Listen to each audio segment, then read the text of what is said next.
सुस्वागतम। Hello friends, welcome to TKP academy और मैं हूं आपका टीपू सर, पढ़ाई विद टीपू सर।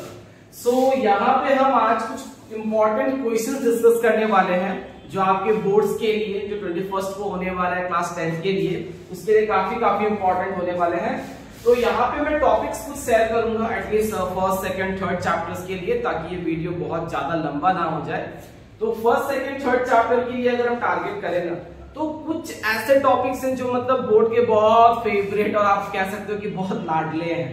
तो उनमें से तो होता है कि एक्सपेक्टेड तो यही होता है कि 2-4 क्वेश्चंस तो आ ही जाते हैं। ठीक है, पक्का तो कुछ नहीं बता सकते, लेकिन हम जो पास्ट रिकॉर्ड को देख के जो बातें करते हैं उसी के बेसिस पे, if I see here the chapter real numbers, ठीक है, अगर हम यहाँ पे रियल नंबर्स चैप्टर को देखें तो रियल नंबर्स काफी स्कोरिंग और काफी अच्छा चैप्टर है जो बहुत आसानी से सॉल्व हो जाता है।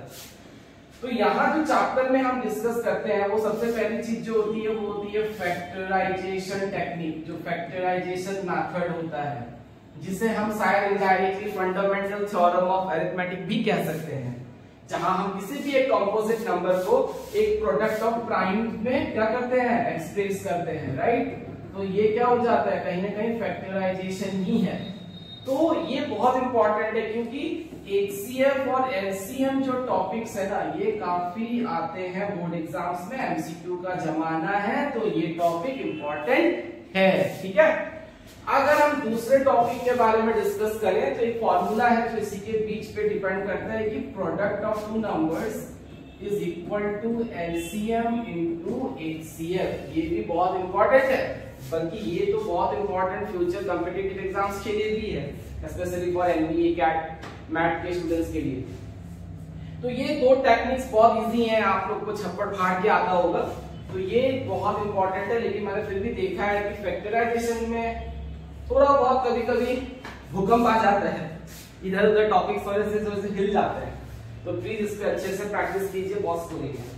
अगर हम देखें नेक्स्ट टॉपिक, तो नेक्स्ट टॉपिक अगर आ जाता है तो वो आ जाता है आपका proving of irrational numbers, proving of irrational numbers. ठीक है, काफी इंपॉर्टेंट है, √2, √3, √5, एकदम स्कोरिंग, एकदम छप्पड़ फाड़ टॉपिक। उसके बाद अगर देखें 3 + √2, 3 - 3√3 एक्सेट्रा, इवन √3 + √5, √2 + √3 होल स्क्वायर, इनको प्रूफ कीजिए कि ये रेशनल है। एजम्पशन करेंगे रेशनल है, गलत तो होना ही है, तो आपको ये अच्छे से आता है। तो ये सब छप्पड़ फाड़ टॉपिक्स हैं जो आपको बहुत बढ़िया से आनी चाहिए और बहुत बढ़िया से स्कोर करना चाहिए। ठीक है, अगर हम फर्स्ट चैप्टर में बात करें जो बहुत इंपॉर्टेंट और बहुत लाडला टॉपिक है, जो मैंने काफी सालों से देखा है कि टर्मिनेटिंग डेसिमल और जो ये नॉन टर्मिनेटिंग डेसिमल्स हैं, ये भी काफी इंपॉर्टेंट होते हैं, जिसके फैक्टर्स, डिनोमिनेटर के फैक्टर का फॉर्म क्या होना चाहिए, t⁻m into n। तो ये बहुत इंपॉर्टेंट है। ठीक है, तो इस टॉपिक के ऊपर आप आराम से पढ़ लीजिएगा, 1-2 मार्क्स के तो आ ही सकते हैं एमसीक्यूज में। और इसके बाद अगर हम दूसरे टॉपिक की बात करें, तो अगर हम नेक्स्ट टॉपिक की बात करें इस चैप्टर से जो बहुत इंपॉर्टेंट हो सकता है, पर फिर भी प्रायोरिटी थोड़ा सा कम है, इसलिए मैंने 5th नंबर पे ही डाला है इसे, जैसे कि 6⁻n cannot end with digit 0। ऐसा नहीं है कि नहीं आ सकता, आ सकता है, इसीलिए मैंने यहाँ लिखा है।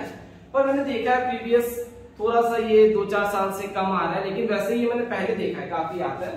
6⁻n cannot end with digit 0 भी आ सकता है, with digit 2 भी आ सकता है, with digit 5 भी आ सकता है। 6⁻n की जगह 4⁻n, 5⁻n, कुछ भी हो सकता है। ठीक है, तो ये भी हमारा वही हाल है, एजम्पशन करना है, गलत होना है, हम बस यही बताएंगे कि हाँ भैया एंड नहीं होगा, तो कहीं ना कहीं कंट्राडिक्टरी ही होता है। तो ये टॉपिक्स जो है काफी इंपॉर्टेंट है, आई होप कि आप सबको ये बहुत अच्छे से आता होगा। और एक टॉपिक है जो आप बोलोगे सर आपने नहीं बताया, वो ये है, वो जो कंपोजिट नंबर हम प्रूव करते हैं, आई होप आपको ये छप्पड़ फाड़ क्वेश्चन अच्छे से आते होंगे।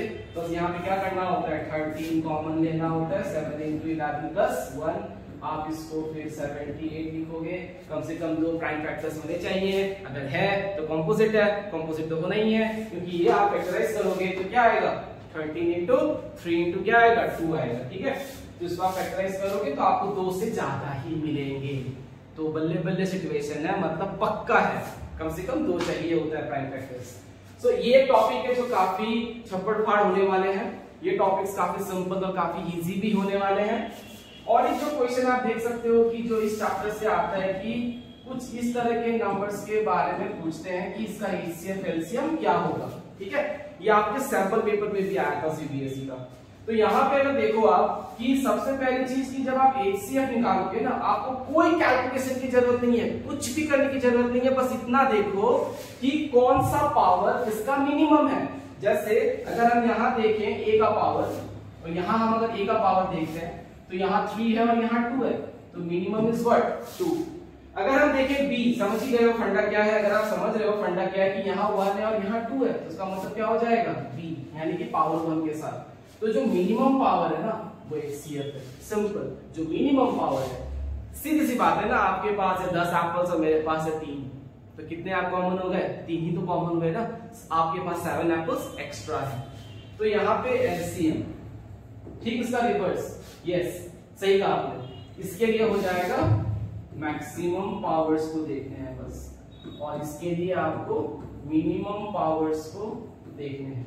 अगर हम यहाँ पे देखें, अब ध्यान से देखो, क्या कलर लूं समझ नहीं आ रहा, तो यहाँ LCM के लिए क्या हो जाएगा, मैक्सिमम पावर में क्या काउंट हो जाएगा, 3 काउंट हो जाएगा, तो A टू द पावर 3 हो जाएगा।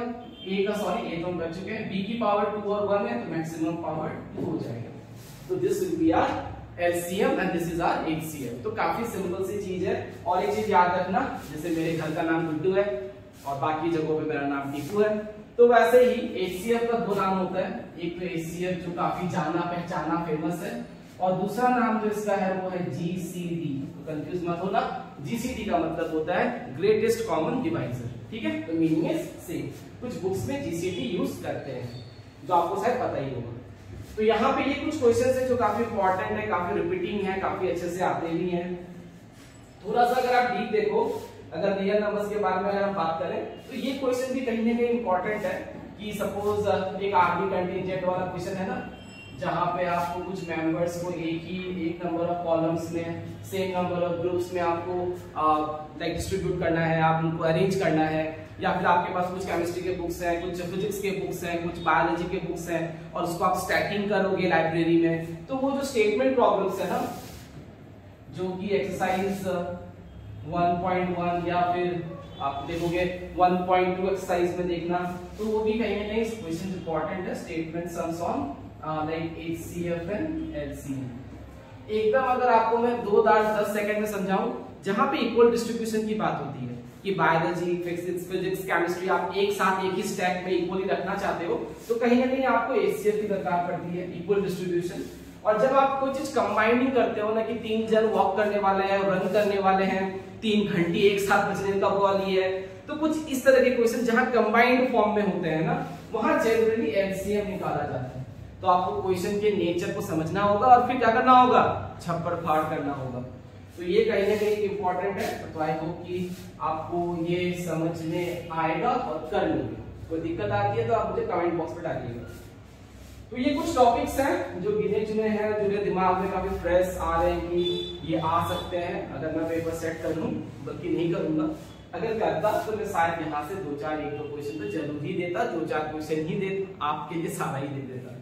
तो ये काफी इंपॉर्टेंट होने वाले हैं। तो आई होप कि आपको ये क्वेश्चन बहुत क्लियर होंगे। यूक्लिड डिवीजन लेमा के ऊपर बहुत सारा क्वेश्चन हट चुका है। एक ये क्वेश्चन शायद आ सकता है रियल नंबर से, कि मान लीजिए कि HCF को रिप्रेजेंट करा जा रहा है किसी एक फॉर्म में। ठीक है, मैं रफ बता रहा हूँ कि मान लीजिए 13m-12 ऐसा कुछ फॉर्म में रिप्रेजेंट करा जा रहा है। आपको 2 नंबर दे दिए गए हैं, सपोज आपको 12 और 18 दे दिया गया है, और ये कहा गया है कि HCF of this 2 numbers can be represented in the form of this, find the value of m। ठीक है, समझ रहे हो? HCF of these 2 numbers can be represented in the form of this 13m-12। सो हमें ये जज करना है कि m की वैल्यू क्या है। ठीक है, अगर हम यहाँ देखें तो आप क्लियरली आपको दिख रहा होगा कि इसका जो HCF है वो 6 है, क्योंकि 6 3 क्या होता है 18 और 6 2 क्या होता है 12, तो HCF 6 होगा।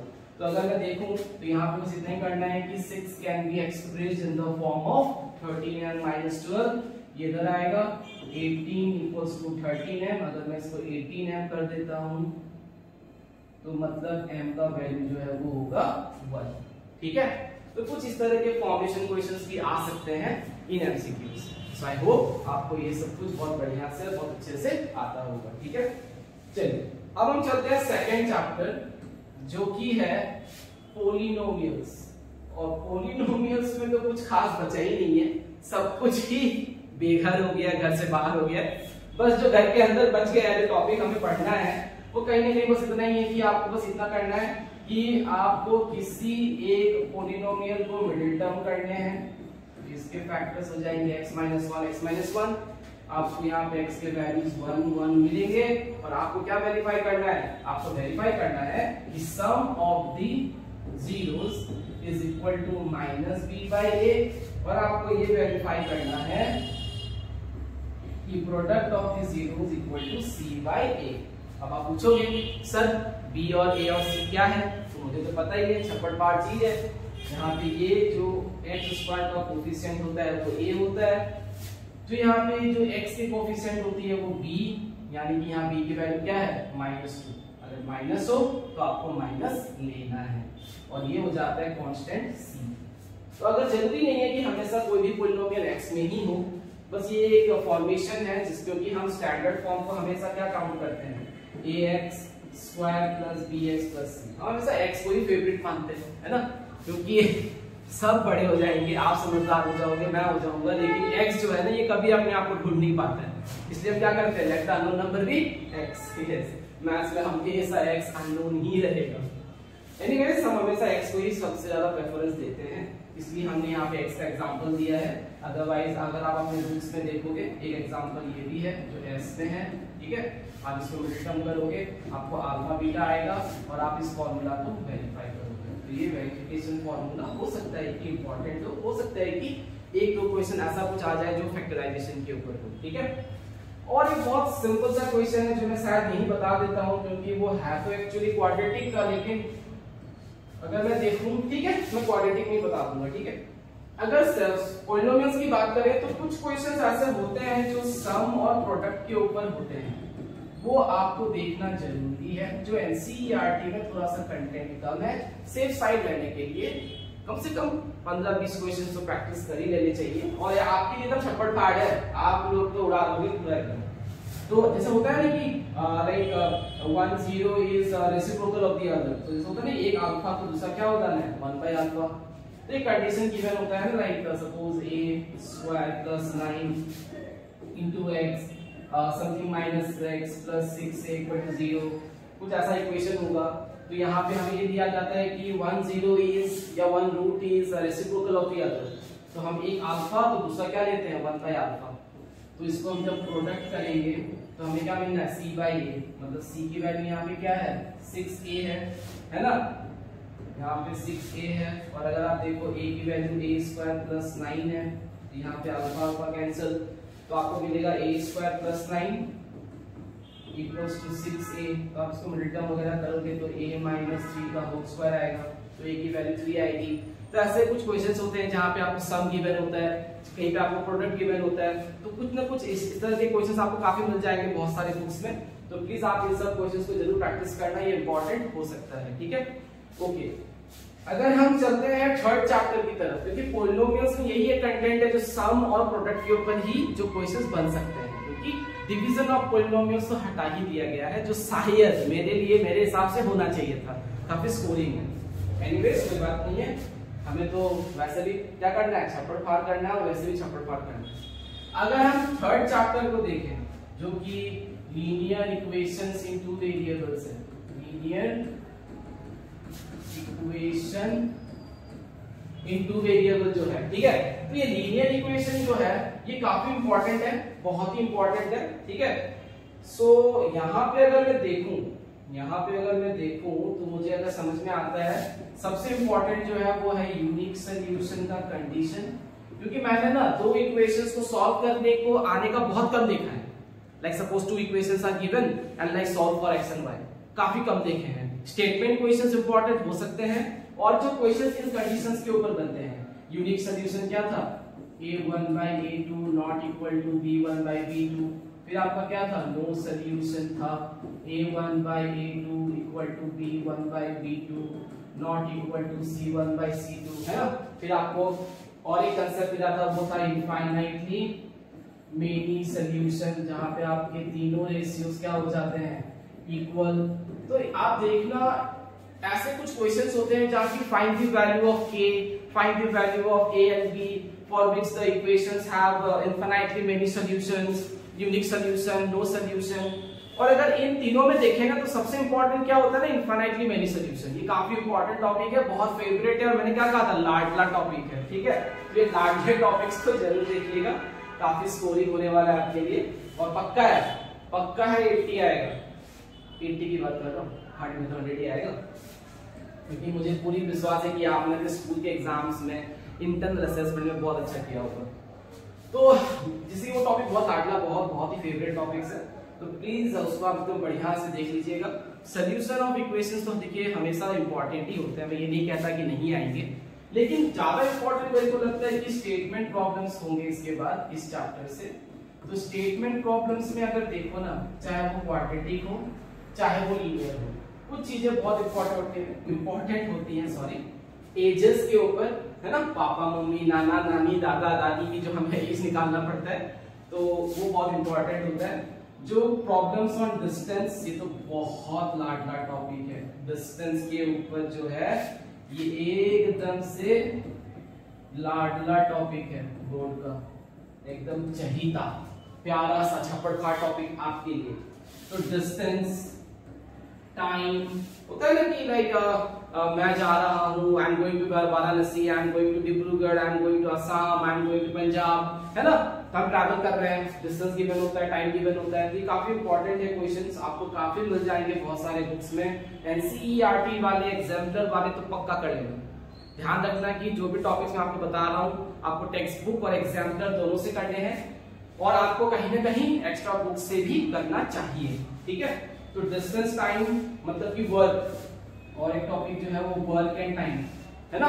A man can complete a work in 12 days, another man can complete in 13 days, 14 days. Find the number of days in which they will complete the work together. So कुछ ऐसे क्वेश्चंस आपको शायद पता ही होंगे पहले से, काफी इंपॉर्टेंट है, काफी फेवरेट है, ठीक है। काफी लाडला टॉपिक है। अगर आप इसके बाद वाले टॉपिक्स में जाओ तो आप ये देखोगे कि जो कुछ थोड़े बहुत क्वेश्चंस बनते हैं वो 2 डिजिट, ये तो आप बचपन से करते आ रहे हो, क्लास 8 से शायद आपने सीखा है 1 डिजिट, 10 डिजिट, है ना। कि अगर आपका 1 डिजिट अगर मान लीजिए x है, आपका अगर 10 डिजिट अगर y है, तो आपका जो नंबर बनेगा वो क्या बनेगा, 1s के साथ 1 मल्टीप्लाई और 10s के साथ 10 मल्टीप्लाई, तो नंबर क्या बन रहा है, x प्लस 10y। इसको रिवर्स कर दोगे तो 10x प्लस y। तो कहीं ना कहीं ये काफी इंपॉर्टेंट टॉपिक है, काफी कॉमन है। देखिए आगे को तो कुछ भी आ सकता है, फिर से कह रहा हूँ, पर ये कुछ पास्ट रिकॉर्ड्स हैं जिससे ये क्वेश्चंस काफी बार रिपीट होते हैं, ठीक है, इस पैटर्न पे। और सबसे ज्यादा अगर मैं स्टेटमेंट प्रॉब्लम की बात करूँ एज अ स्टूडेंट, मैं तो डिस्टेंस वाले करूंगा, मैं तो खुद ट्रैवलिंग करूंगा, और खुद ट्रैवल करूंगा, खुद स्पीड निकालूंगा, खुद टाइम निकालूंगा अपना, ठीक है। I think those are important. जो चैप्टर 1, 2, 3 से ये कुछ सेलेक्टेड टॉपिक्स हैं जो मुझे लगते हैं कि इंपॉर्टेंट है। हो सकता है कि और भी कुछ ऐसे टॉपिक्स हों जो लगता है कि आ सकता है, बट मुझे लगता है ये तो आप पक्का ही सब कर लेना, ठीक है, छप्पड़ पूरा फाड़ देना, और मेरे चैनल को देखते रहना, क्योंकि मैं नेक्स्ट वीडियो में 4th, 5th और 6th चैप्टर्स को लेके आऊंगा, ठीक है। Thank you, bye bye, rock the exam, छप्पड़ फाड़, थैंक यू।